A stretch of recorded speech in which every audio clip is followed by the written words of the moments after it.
They call themselves the men's rights activists, a movement that claims to be for justice and equal treatment of men and women in the criminal and family courts, as well as protesting against the irrationality of modern-day feminism. In recent years, they've started to gain the attention of the mainstream media, claiming that society at large hasn't paid enough attention to men's issues.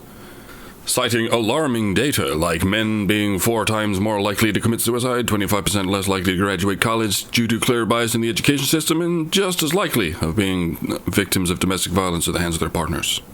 Tonight in the studio, we're joined by the Badger, a public representative of the so-called men's rights movement, who would help us clarify some myths and misunderstandings surrounding this movement.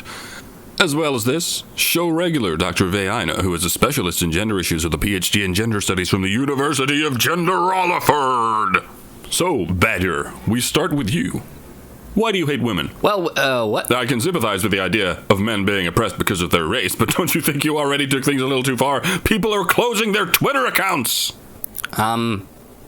I don't know what that had to do. I think the adjacent problem with the dominant-subjugates relationship lies in the dichotomy of perpendicular over-acceptance of the privileged estimates that impose the subject-causal paradigm with the spectrum of sex-related dimorphism that creates systems of triangulation and responsiveness of action and lack of a motivation and gender neutralities and our impact to the way we react to these issues. We clearly need to compensate the abundant redefinition of male superculture created by systemic political redistribution of partnership and the postmodern models of oppression and violence-centric family omnibus that keeps women in a box.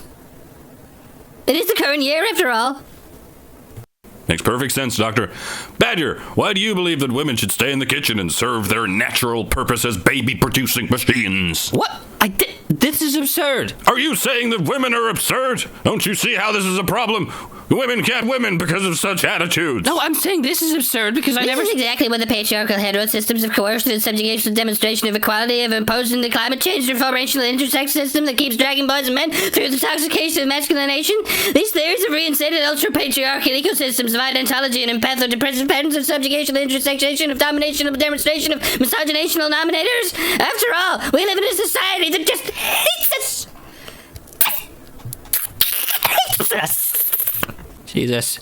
I can't even. And of course you can't even. Hopefully one day you and your group will come to terms that we sail together in this beautiful ship called equality that needs to be protected from the horrors of hypersexualization.